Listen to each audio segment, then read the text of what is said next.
Let's get to our 5 headlines.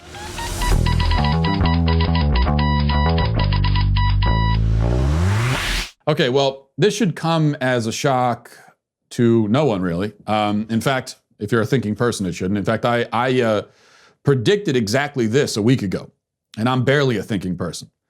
But it's good to have some confirmation.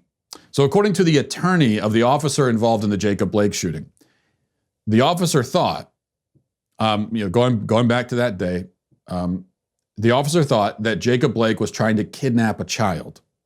In fact, the woman who called 911, that would be Blake's alleged rape victim and ex-girlfriend, was screaming. According to the officer, she was screaming, "He's got my kid, he's got my keys." And he did. He had his alleged victim's keys to her car, and that's the car that he was trying to get in. It wasn't his car. It was a car that didn't belong to him. He was trying to steal it, apparently. And that's what she was indicating. She was indicating that he was trying to steal the kids and the car. Now, as I said, it was clear from the beginning that there was probably some kind of domestic thing going on here involving the kids. The officer also says that Blake had a knife, had been fighting with the cops. We knew all of that. But now we also know, according to the officer anyway, that, and this is consistent with the facts of the case and everything we've seen, consistent with the evidence, that Blake was trying to get into a car, not his car, with a knife, evade arrest, and drive away with 3 kids.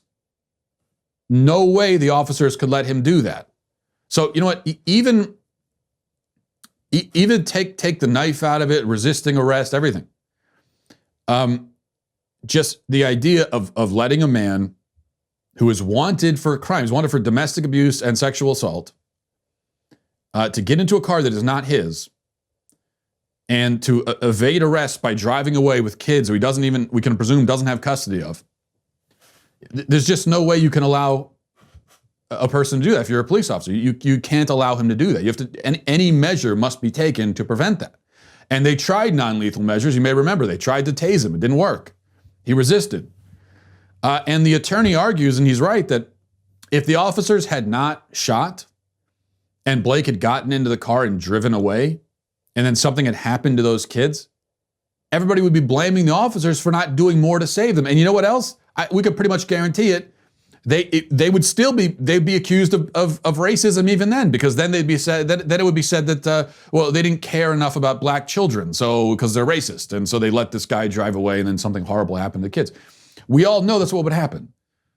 So the moment those officers arrived on the scene, it was a lose-lose situation. It didn't matter what happened. Lose-lose. But it looks like those officers did the right thing anyway. It's not just that they shouldn't be blamed or they didn't commit a crime. It's that they acted heroically to save these innocent children. And they should be given a lot of credit for that. Number 2, it was made official on Saturday. Judge Amy Coney Barrett is Trump's nominee for the Supreme Court. Here he is announcing the news. Today it is my honor to nominate one of our nation's most brilliant and gifted legal minds to the Supreme Court.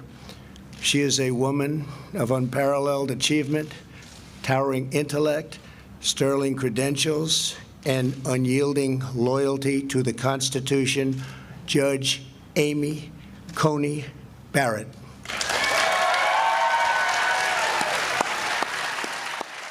Of course, the left, as expected, did its thing, jumping into action, finding ways to smear Barrett, which is no easy task because, like Trump said, she's a respected and brilliant judge. She's a loving mother, impeccable credentials. Everyone likes her, good-looking woman. I mean, the total package. So what do you do? How do you go about this? Well, fortunately, if you're a lunatic with the moral sensibilities of a tapeworm, then it's not much of a challenge to attack a woman, even a woman like this. So here's Ibram X. Kendi, anti-racism expert, supposedly. The guy we mentioned, you may remember him last week, we mentioned him. He got paid $20,000 from a school district in Virginia to do a Skype session where he talked about why white people are bad. And he got paid $20,000. So this guy's got a nice little racket going. And he chimed in to explain why, in fact, Barrett because she's also an adoptive mother. She's a mother. She's adopted, I believe, 2 children. And he's explaining why Barrett adopting black children, something that most people would see as a mark in her favor, character-wise, is not. In fact, it's the opposite. He says, some white colonizers adopted black children. They civilized, quote, these savage children in the superior ways of white people while using them as props in their lifelong pictures of denial while cutting the biological parents of these children out of the picture of humanity. That's what he had to say about that. That's how he looks at adoption. Most of us, we look at it, and I watch this, and it really did appear to be just a wonderful, beautiful, loving family. Sincerely. You know, I know that politicians and people that are in the political scene, which unfortunately now Supreme Court justices are, whether they should be or not, and they shouldn't be, but you know, they all try to give the impression of having wonderful, loving, fully intact families, and we know that oftentimes that's certainly not the case.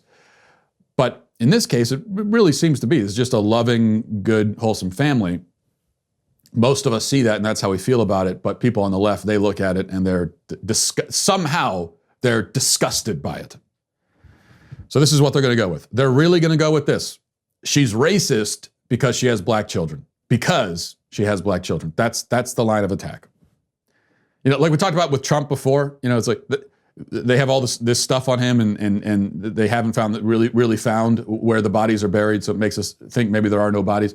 Well, even more so with Amy Coney Barrett, that they're combing through her life looking desperately for something. They'll take anything they can, and what they have to settle on is attacking her because she adopted kids. That tells you how clean her record must really be. Impressive. Number 3. Well, the election is basically over now, folks, I think. No, we haven't even had the debate yet. That's happening tomorrow. But I think this sort of seals the deal for Joe Biden because the moment we've been waiting for has happened. Dwayne "The Rock" Johnson has given his endorsement. Watch. Happy Sunday, everybody. We are approximately 5 weeks away from Election Day, arguably the most critical election our country has seen in decades. Now, that said, I'm going to be pushing this political conversation just a little bit more. Now, you know, look, I've got friends in all parties, but the one thing that we can always agree on is the conversation and the dialogue, and where that conversation lands is always the most critical part. Now, this is something that I've certainly not done in the past, so I'm gonna go big. You guys know me. If I go big. So, guys, I had the opportunity to sit down with Vice President Joe Biden and Senator Kamala Harris to talk about a number of important issues that we're facing as a country. I thought it was a great and extremely productive conversation that we had. And as a registered independent for years now with centrist ideologies, I do feel that Vice President Biden and Senator Harris are the best choice to lead our country, and I am endorsing them to become president and vice president of our United States. Okay, now just a few quick points, if I may. First, look, I'm in no position to body shame The Rock. He could quite clearly snap me in half with his pinkies, I'm sure. But at the same time, I do feel like the muscular physique gets a little bit absurd at a certain point. Doesn't it? Just you cross through a threshold at a certain point where it's like, okay, dude, just relax. Take it down a notch. I get the point. Just take it down a few notches. And I think The Rock is teetering close to that line. It's a little much is all I'm saying. That's it. That's all I'm trying to say. Second point, probably more to the point. Why did Joe Biden sit down with The Rock? I mean, and when did this happen? Biden has been working 2-hour days for the last 19 weeks. He calls it a lid on the day at 9:30 a.m. most mornings. And yet he had time to meet with Dwayne "The Rock" Johnson. Is that why he was calling a lid? In order to have extensive meetings with The Rock? I'm imagining 5 or 6 hour long meetings every day for weeks on end, hashing out domestic policy, foreign policy, everything with The Rock. That's what I'm imagining. But as usual, my imagination has no connection to reality. Actually, because we have the conversation, here's what the conversation between The Rock and Joe Biden really sounded like. You guys are both obviously experienced to lead. You've done great things. Joe, you've had such an incredible career. You've led, in my opinion, with great compassion and heart and drive, but also soul. And you and I talked about that in the past and how important soul is. And Kamala, I'm going to embarrass you just for a little bit because I'm going to talk a little bit about your amazing experience. And you have been an attorney, a district attorney, a state attorney, a U.S. senator, smart, tough. I've seen you in those hearings. And in my opinion, you are a certified badass. Well, he grilled them, didn't he? He really, he held their feet to the fire. But he was also definitely, I hope you noticed that, he was definitely reading all of that information about Kamala Harris. He didn't know anything about her. He was saying, Kamala, I know so much about you. I've always been a huge supporter for your whole career in the Senate. Yeah, big fan of Kamala Harris there. I mean, but in fairness to him, and this is why I give him credit, I think he is a pretty good actor, to pretend that you're a big fan of Kamala Harris, that's no easy task. So that's probably his greatest acting moment, I think, was right there. Number 4, in more celebrity news, singer John Legend says that he and his wife, Chrissy Teigen, are thinking of maybe leaving the United States if Donald Trump is reelected. Now, as many have pointed out, this seems like a bit of an idle threat considering they apparently just bought a $17 million mansion in Beverly Hills. Not the kind of thing you do if you're planning on fleeing a country because it's become a fascist wasteland. In fact, not the kind of thing you could do, probably, if it was a fascist wasteland. But besides that, of course, you just have to reflect on the psychotic narcissism of these celebrities, that they think it's some sort of effective form of blackmail to threaten to leave the country. As if we're all going to fall to the ground, grabbing at their feet, like, no, don't leave us, please. We can't go on without you, John Legend. I don't think anyone's going to have that reaction. Even if you're a fan of John Legend, what do you care where he lives? What difference does it make?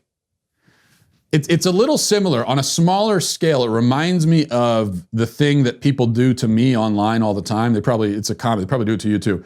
But on social media, I get this kind of thing all the time on a smaller scale where someone will threaten to unfollow me or unfriend me because I express an opinion they don't like. And my favorite is when they say something like, I'm really thinking of unfollowing you now, Matt. I'm thinking of it. This opinion that's got me thinking I might unfollow. And again, it's as if I'm supposed to break down in tears and plead with them and say, no, I'll change, I promise, don't leave me. It'll be different this time, I promise. We can go to counseling together. No, it just doesn't work. The threat doesn't work. Nobody cares that much. Now, whoever you are, whether you're John Legend, you're just a random person on the internet, no one cares that much what you do or what you think. So don't try to hold it as a bargaining chip.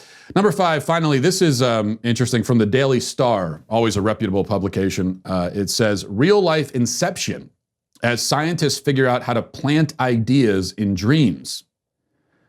And then it goes on, it may sound like a plot of Inception, but scientists have figured out how to plant ideas into other people's dreams. Researchers at MIT Media Lab's Fluid Interfaces have been testing a new technique called targeted dream incubation, which allows them to insert topics into someone's dream.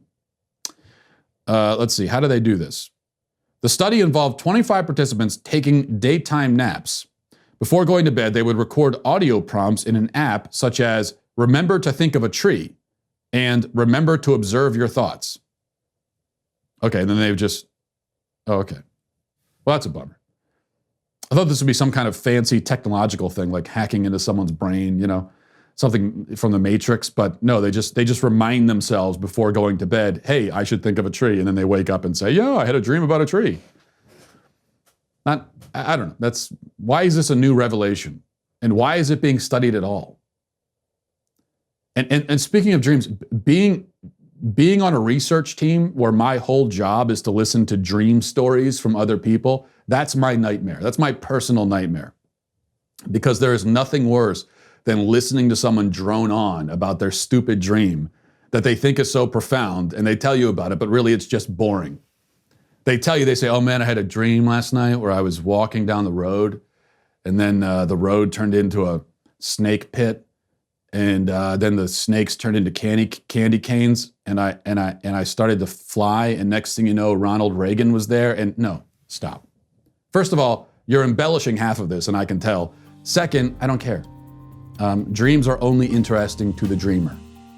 To everyone else, a dream is just bad storytelling. Rule of thumb. We should take that with us, all of us. Dreams are canceled.